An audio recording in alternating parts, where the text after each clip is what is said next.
Alhamdulillahi wa kafa, wa salatu wa salamu ala al-Mustafa. Mes honorables frères et sœurs, vous l'avez compris, dans la première partie du sermon en langue arabe, nous avons parlé du mariage. Le mariage, quelle aventure. Le mariage, quelle histoire. Se marier, c'est prendre la mer.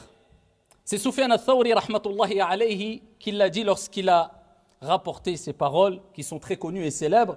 Man tazawwaja faqad rakiba al-bahr. Celui qui s'est marié, celui qui se marie, en fait, il prend la mer. Il donne cette image, puisque lorsqu'on prend la mer, celle-ci n'est jamais stable. Quelquefois, elle est stable, quelquefois, la mer est agitée. Il y a plusieurs paramètres qui rentrent en compte. C'est pour ça qu'il donne cette image-là, puisque le mariage ne peut pas être toujours stable. Il y a des péripéties, il y a des hauts et des bas. Un jour de joie, un jour de tristesse. Mais pour qu'il y en ait pour tout le monde, on ne va pas parler simplement du mariage. Mais on va parler de l'avant-mariage. Comme ça, on va toucher les jeunes qui ne sont pas encore mariés. Mais on va parler aussi du jour du mariage, lors des festivités. Et on va parler aussi, comme ça tout le monde est concerné, et comme j'ai dit précédemment, il y en aura pour tout le monde. On va parler de celles et ceux qui sont déjà mariés et qui ne comprennent pas ce qui leur arrive, alors qu'ils pensaient que c'était un long fleuve tranquille le mariage. Et ils se demandent est-ce que c'est la norme, le fait d'avoir des hauts et des bas. Jusqu'où on peut patienter. Pourquoi autant de problèmes? Quelles sont les solutions après avoir fait un constat? Parce que ce qui nous importe le plus, c'est d'apporter quelques solutions, quelques pistes. Alors vous m'aurez compris, et vous le savez, et vous l'avez compris d'ailleurs, on ne pourra pas ici détailler tous les points dans les détails, car il faudrait plus qu'un séminaire. Mais on va essayer de traiter, de balayer les plus grands points importants et essentiels afin de profiter au maximum, incha'Allah tabaraka wa ta'ala. Alors le mariage, il faut comprendre que c'est une ni'ma. C'est un signe parmi les signes d'Allah subhanahu wa ta'ala. C'est un cadeau divin pour ses créatures. C'est pour cela qu'il a dit dans le Coran wa min ayatih. Et parmi ces signes, il a considéré le mariage comme un signe divin. An khalaqa lakum min anfusikum azwajan litaskunu ilayha.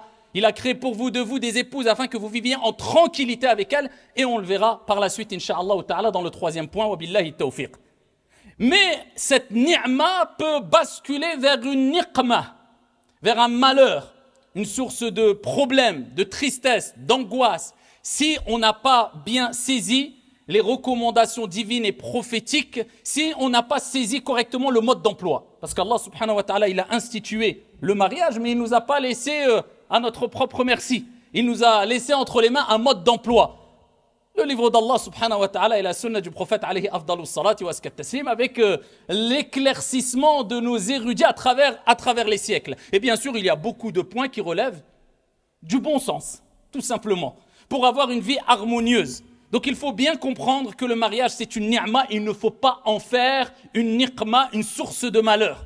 Et quand il nous arrive un malheur, eh bien c'est ce que nos mains ont provoqué. Allah, il n'a pas institué le mariage pour qu'on soit triste. Et si on en arrive là, tu vis toute ta vie en étant triste, et c'est une source de malheur, le mariage, eh bien, il faut y remédier. Tu ne peux pas vivre continuellement comme ça parce que le mariage n'a pas été institué pour être malheureux et triste, mais au contraire, litaskunu ilayha. Allah, il parle de sakan, as-sakina. Il parle d'apaisement, il parle de sérénité. Puisque dans le mariage, on trouve as-sakina et dans la demeure, dans le foyer conjugal, dans le foyer familial. Si on a compris comment on doit se comporter envers nos épouses, nos époux et envers nos enfants, ça doit être un lieu de sakina. C'est pour cela qu'on appelle l'habitation aussi as-sakan. Parce qu'il renvoie vers as-sakina, la sérénité et la quiétude. Car le bienheureux, c'est celui qui est heureux chez lui, même si l'ensemble des gens sont contre lui à l'extérieur. Et le malheureux est celui qui trouve la misère et la guerre à la maison, même si l'ensemble des gens est avec lui ou sont avec lui à l'extérieur, avant le mariage. Ayyuha shabab, ô vous les jeunes, c'est le prophète alayhi salatu wassalam qui l'a dit kama ja'a fi sahih. Ya ma'ashara shabab, que celui qui a les capacités de se marier, man istata'a minkumul ba'ata falyatazawwaj, que celui qui a les capacités de se marier, qu'il se marie. Cela sera meilleur pour lui afin de préserver sa chasteté et aussi son regard. C'est le prophète alayhi salatu wassalam qui l'a dit. Donc c'est une préservation, le mariage. Et il dit celui qui n'en a pas les capacités, eh bien qu'il jeûne, ça sera une protection. As-siyam junnah, c'est une protection le siyam, le jeûne. Donc qu'il jeûne. Mais il s'adresse aux jeunes en disant mariez-vous. Donc on dit comme le prophète alayhi salatu wassalam a dit Ayyuha shabab, ya ma'ashara shabab, ô vous les jeunes, que celui qui a les capacités qu'il se marie. Surtout aujourd'hui. Dans le monde dans lequel on vit, avec les réseaux sociaux, avec la personne doit se préserver et se marier au plus tôt. Par contre, la condition, que celui qui a les capacités. Ça ne veut pas dire que c'est celui qui est forcément riche, millionnaire, qui a une grande maison qu'il a achetée, etc., etc. Non, il faut avoir d'abord les capacités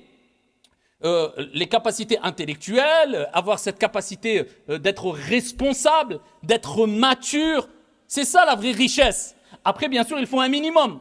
Ici, on place notre confiance en Allah subhanahu wa ta'ala et on utilise les causes. Et on ne fait pas simplement on ne tombe pas simplement dans le fait de placer sa confiance en Dieu. On fait les causes, on cherche du travail, etc. Il faut un minimum de préparation, même financière. Mais avant la préparation financière, c'est la maturité qu'il faut. Il faut être un bonhomme. Alors, faut être un bonhomme, c'est un grand mot. Parce qu'aujourd'hui, tout s'est inversé. Le bonhomme, c'est peut-être celui, aux yeux de beaucoup, celui qui joue à la PS5 toute la nuit, qui se réveille à midi, qui gonfle son torse et qui va dans la cité, qui s'est fait une réputation et qui, quand il parle à coup de wesh wesh et qui... peut-être c'est ça le bonhomme. Non. Si c'est ça le bonhomme, t'as rien compris. Lui, c'est le gamin. Le bonhomme, c'est celui qui, dès son plus jeune âge, se construit intellectuellement, se prépare à des objectifs nobles et il se dit, Inch'Allah, je veux travailler puisque je veux gagner de l'argent licite, je veux me marier au plus tôt possible, je veux faire mon pèlerinage, je veux. Et quand il fait les causes et quand il en veut, il positive et qu'il s'en remet à Allah subhanahu wa ta'ala et qui prend le chemin de al-istiqama, la droiture, qui est une source de bénédiction, de baraka, Allah lui ouvre toutes les portes. Et tu le vois à 20 ans, 19 ans, 21 ans, il a déjà construit sa vie. Contrairement à d'autres, tu les vois à 30 ans, Msakin, toujours pareil. Il stagne, il patine. Pas de baraka, c'est une question de bénédiction, tout simplement.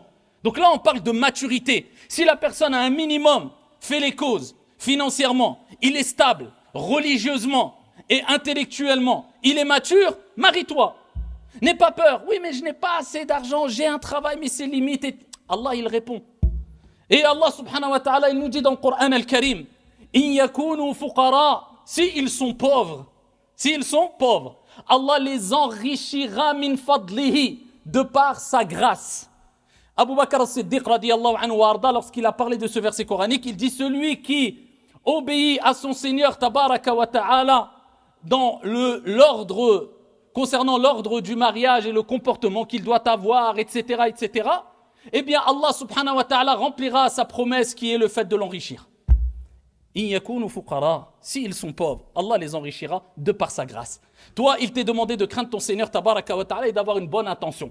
Je me marie pas parce que c'est la mode, je me marie pas parce que je tape un coup de délire, je me marie pas. Non, j'ai compris que le mariage c'est une ibada, un acte d'adoration. Je sais très bien qu'il faut que je me prépare à affronter les épreuves de cette vie et pour cela, j'ai besoin d'un soutien, mon épouse, ma future épouse. Et l'épouse a besoin d'un soutien, mon mari, mon futur époux. Car ici, l'homme et la femme peuvent plus facilement surmonter les épreuves de la vie lorsqu'ils sont en couple. C'est un soutien, c'est une entraide.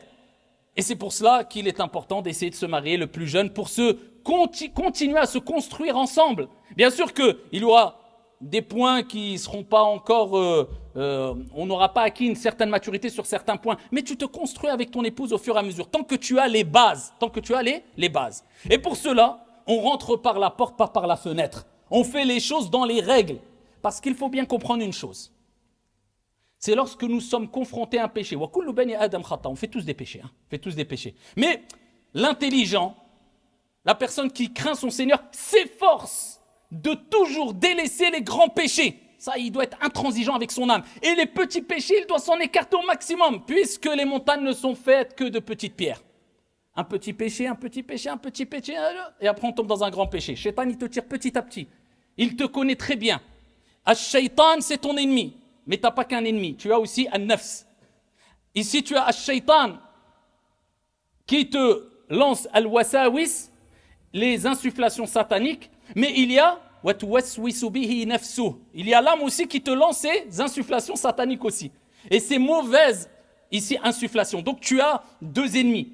Donc, en tout cas, il faut que tu essayes de te marier au plus tôt, tu essayes de te préparer, tu essayes de t'éloigner au maximum de tout ce qui est interdit et tu essaies de faire les choses dans les règles de l'art. Tu rentres par la porte, pas par la fenêtre, vous connaissez, vous savez de quoi je parle, il n'y a pas besoin de faire de dessin. Donc tu fais les choses dans les règles de l'art.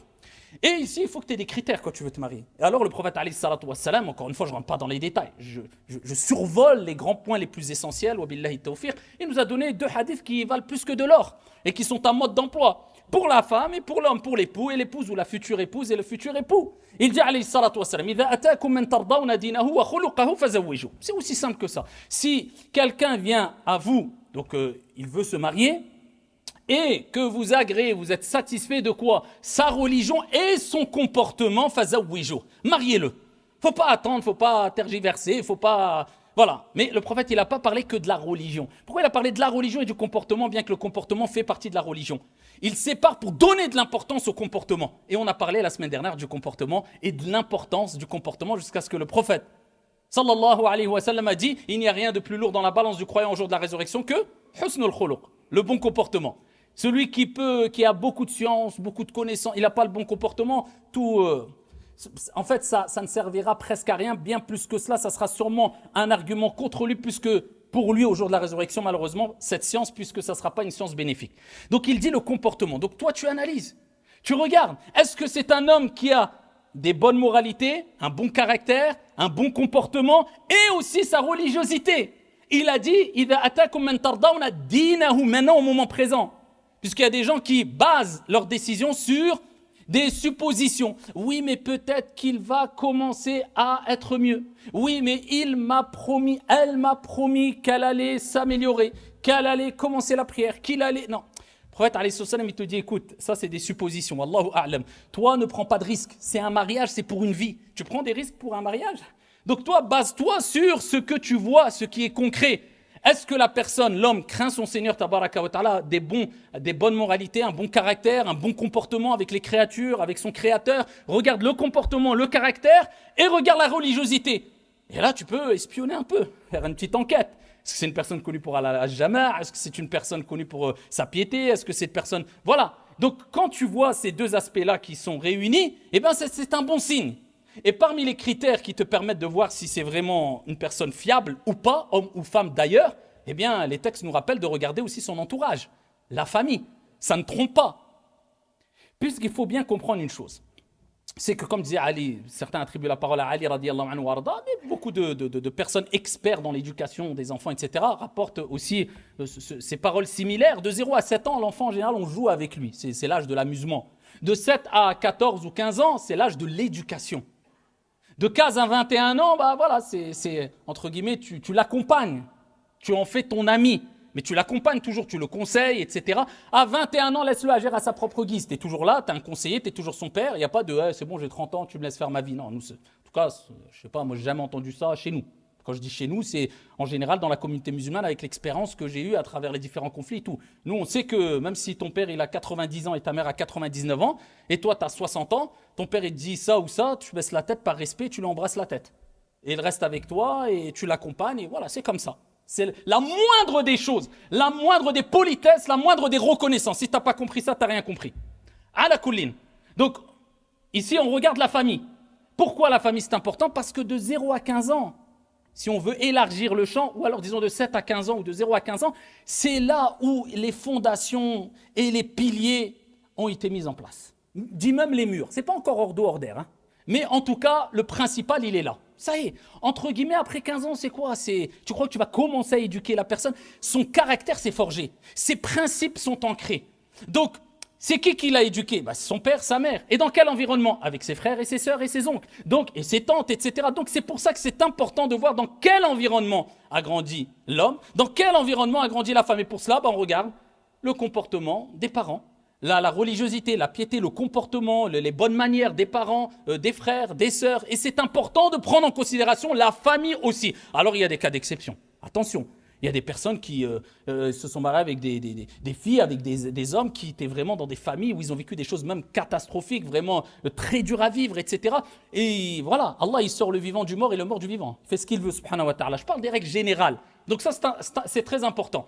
Et quand on parle du comportement de l'homme, eh bien, c'est important parce que c'est sur ça que va être basé surtout le mariage. La religiosité, bien sûr, comme on a dit, mais le comportement aussi. Parce que tu vas être confronté tous les jours à cet homme-là. Et vivre avec une personne, c'est dur. Parce qu'on a tous des défauts. Et au fur et à mesure de la vie, les défauts vont émerger. Et ensuite, les querelles vont commencer. Mais quand il y a le bon comportement, quand il y a la sagesse, quand il y a... Eh bien, on minimise et on évite d'arriver à une situation de non-retour. Et pareil, l'épouse. Le prophète alayhi salatu wa salam a dit « Tunkahul mar'a li arba'. L'épouse, la femme, on se marie avec elle pour 4 choses en général. L'imaliha en général. C'est ce qu'il disait, surtout même à l'époque comme à notre époque. Donc les gens prenaient quoi comme critère? Soit son argent, soit sa beauté, soit sa lignée, de quelle famille elle vient, etc. Surtout à l'époque des tribus, il y a des années, c'était les gens qui disaient oui, c'est telle fille de telle tribu, etc. D'ailleurs, même aujourd'hui, encore dans des endroits, on prend ça en considération. Et ou l'idiniha, ou bien l'idiniha pour sa religion.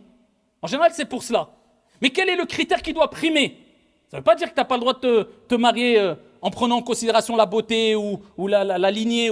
Mais qu'est-ce qui doit primer? Que tu le veuilles ou non, fatigue-toi ou pas, comprends-le ou pas, tu le comprendras un jour ou un autre. Choisis celle qui a la religion. Et il dit une expression qui veut dire que tu seras plongé dans le regret, dans l'amertume si tu ne fais pas ça. Quand on parle de religion, encore une fois, c'est pour être sur la même longueur d'onde, c'est tout à fait normal, et avoir les mêmes principes. Et surtout, on parle de comportement aussi, de sagesse, de douceur, d'empathie, etc., de compassion, de miséricorde, etc., etc. Et on ne cherche pas, comme certains, à avoir une femme qui approche de la piété, bien qu'on a des millénaires, de Fatima radiallahu anha wa ardaha, alors que lui, il n'est pas des millions d'années de Ali et des compagnons. Il est... Souvent, on cherche, non, surtout c'est devenu une mode, un signe de virilité chez certains qui aiment utiliser toujours le religieux, même dans l'égarement. Vous savez, maintenant c'est devenu la mode. Même quand ils vendent de la drogue, ils disent « Wallah, c'est de la bonne cam ». Wallah, c'est de la bonne cam. Donc vous savez, après on se dit pourquoi des gens, ils assimilent, ils mélangent tout, ils font des amalgames, islam, arabe, ceci, subhanallah, tu sors le nom de Dieu, même quand tu fais des choses illicites, et certains ils sont à l'ouest, mais tu dis, ah non, moi mon frère, moi je veux une sœur, masha'Allah, qui muhajjaba, mstoura, ceci, cela. Et lui quand il fait ce sujoud à la mosquée, tu vois, sarwal, habat, et la haya, la walu, hadith, wa la haraj. Même quand c'est l'été, lève ton pantalon et tu parles de pudeur, occupe-toi de toi déjà. On veut des gens, mais nous, il n'y a pas de problème, c'est pas grave. Tu as oublié que tu étais concerné par les recommandations, par le comportement, par la bonne moralité aussi.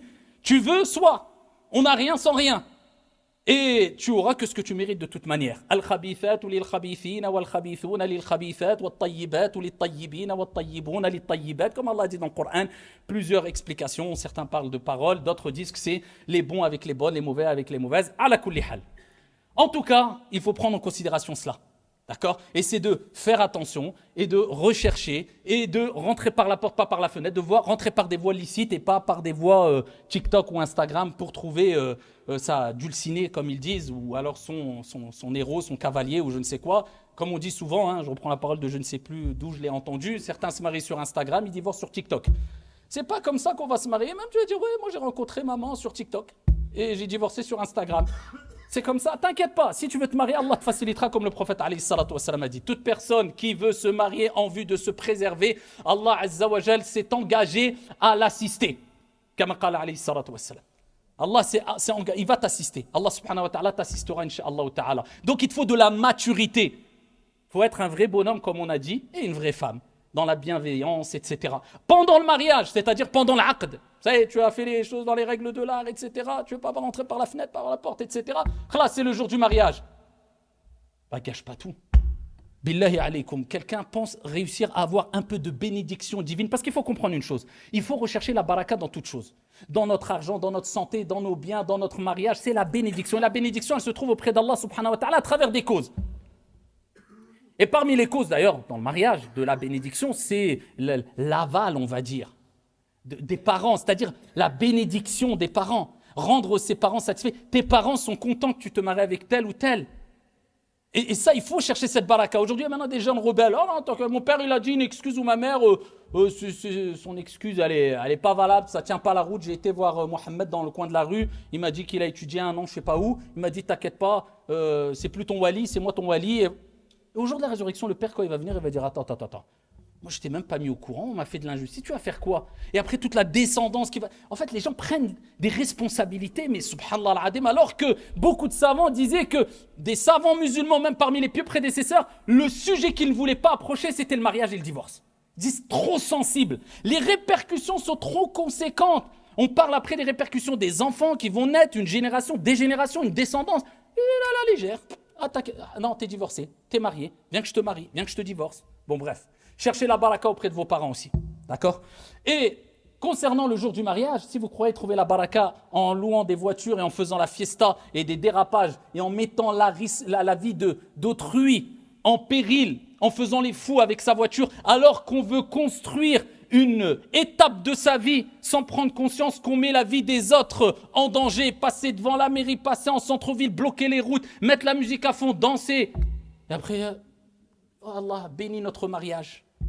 T'invoques Dieu, bénis mon mariage en faisant ça, avec l'image, encore une fois, bon gré, mal gré, voilà, de l'arabe, du musulman, Et après, on s'étonne pourquoi, quelquefois, je ne généralise pas, il y a des gens qui font des amalgames.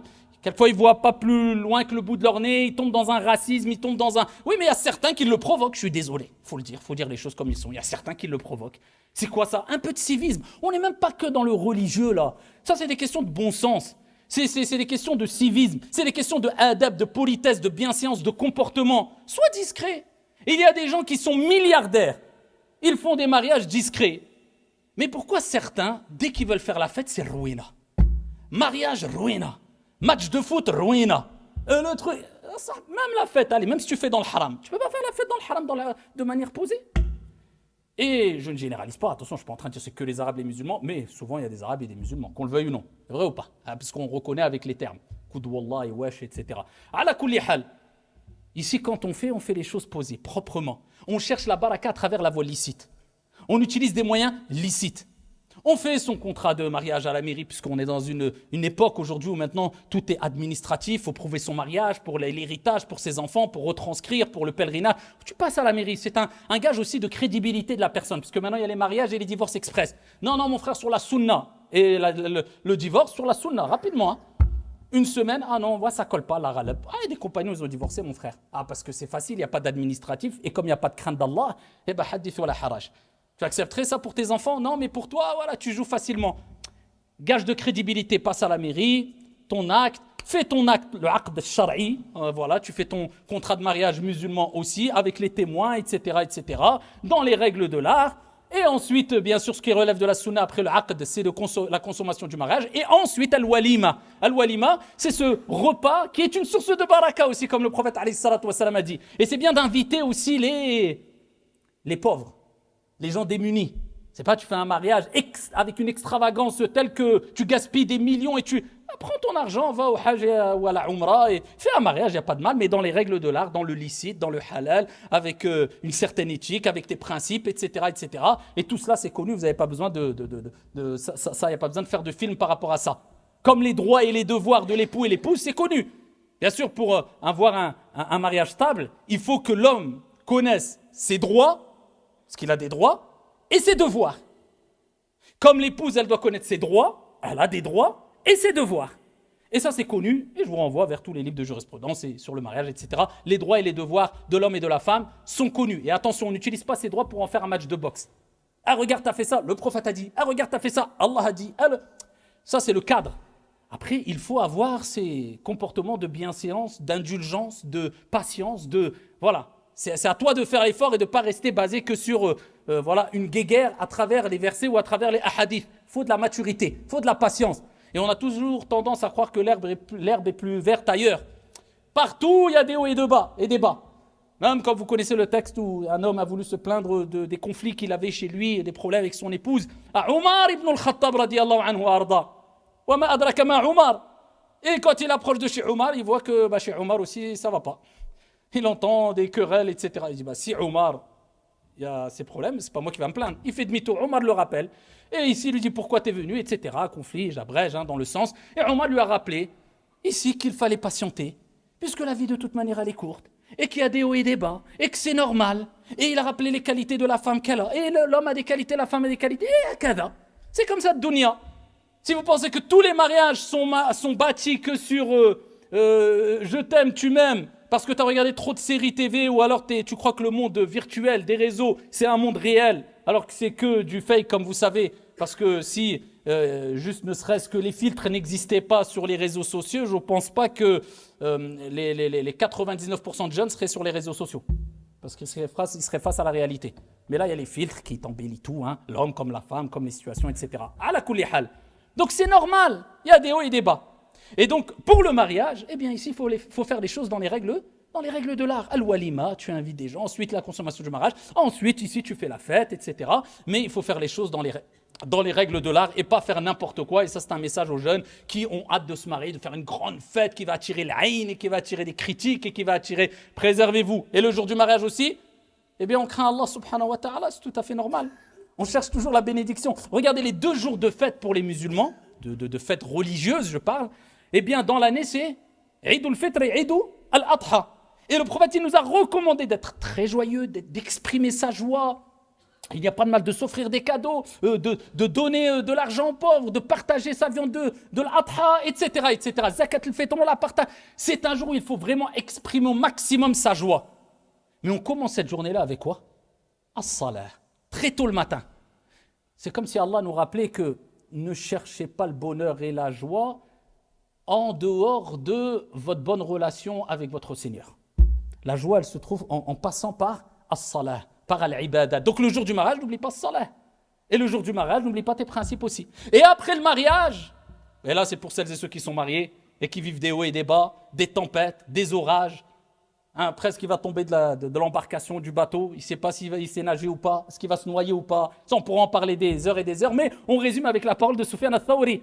S'il le dit il y a des années et des années, c'est que ce n'est pas pour rien. Quand il dit « Man tazawwaja faqad rakiba al-bahr » celui qui se marie, il a pris la mer. Pourquoi? Parce que la mer, elle est calme, c'est attirant, ça fait du bien, c'est reposant. Et on a tous envie de prendre la mer. Mais, par contre, quand tu prends la mer, il faut une préparation. Il faut les gilets de sauvetage, parce que la situation peut se retourner.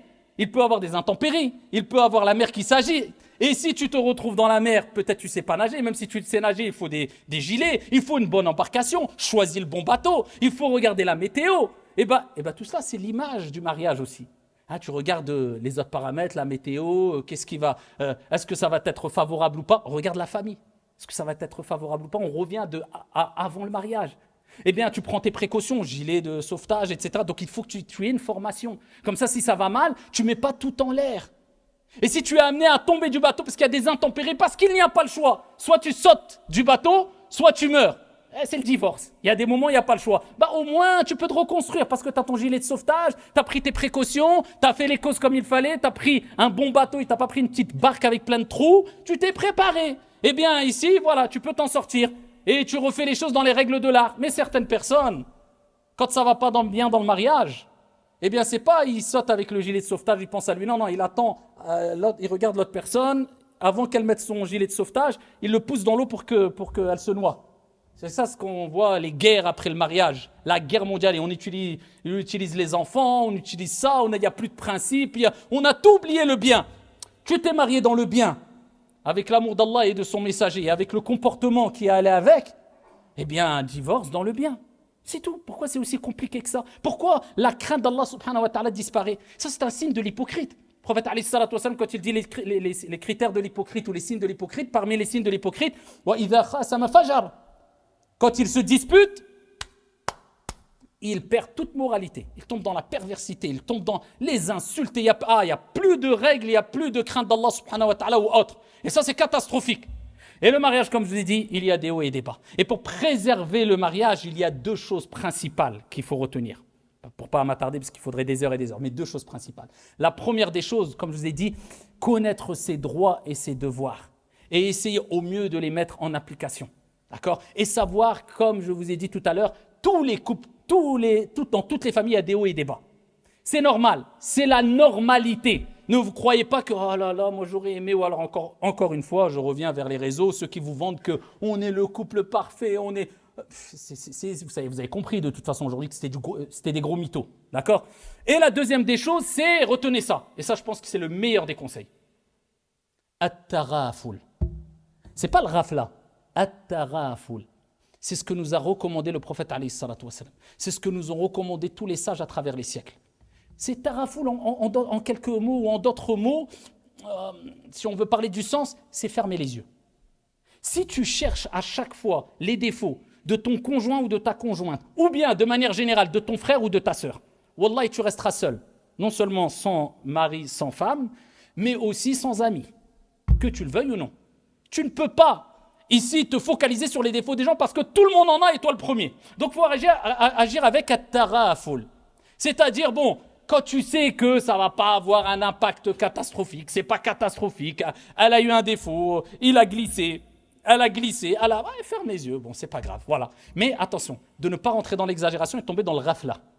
C'est-à-dire que là, tu es en train d'alimenter le comportement de ton époux qui ne cesse d'avoir des défauts et des déficiences et des négligences qui font qu'il tombe dans des grands péchés ou qui te fait une injustice quelconque ou qui. Non, là, il faut l'arrêter, il faut le conseiller, il faut l'accompagner avant que ça s'empire parce que toi, en voulant faire le bien, tu fais le mal. Tu es en train d'alimenter le mal envers la personne. C'est comme un enfant. Eh bien, si à chaque fois tu dis « Ouais, mais m'skin, mais je l'aime bien. Ouais, mais je ne vais pas lui dire arrête. Ouais, mais ça me fait mal au cœur. » À la fin, ça va devenir un enfant roi rebelle. Le jour où toi, tu vas lui dire non, il va se rebeller contre toi, il va t'insulter même à 10 ans, même à 15 ans. Parce que tu croyais faire le bien, mais tu l'as surprotégé, tu lui as donné tout ce qu'il voulait. Mais pour son bien, quelquefois, il faut lui dire non. Quelquefois, il faut l'éduquer. Quelquefois, il faut lui donner des conseils dont son âme n'accepte pas, quelquefois, etc. Eh bien, c'est pareil dans le couple. Mais en général, quand c'est des petites erreurs, ici et là, quand ce n'est pas grave, ferme les yeux. Te prends pas la tête, te casse pas la tête. Sinon, tu ne t'en sortiras pas. Et à ce moment-là, tu vivras ce verset coranique. Wa min ayati. Et parmi ces signes, an khalaqa lakum min anfusikum. Il a créé de vous pour vous azwajan litaskunu ilayha. Des épouses afin de vivre dans le couple, dans la sérénité, dans la tranquillité. Wa ja'ala bainakum mawaddatan wa rahma. Et il a mis entre vous de l'affection et de l'amour. Inna fi dhalika la ayat. Il y a en cela des signes. Liqawmi yatafakkarun. Pour les gens qui réfléchissent.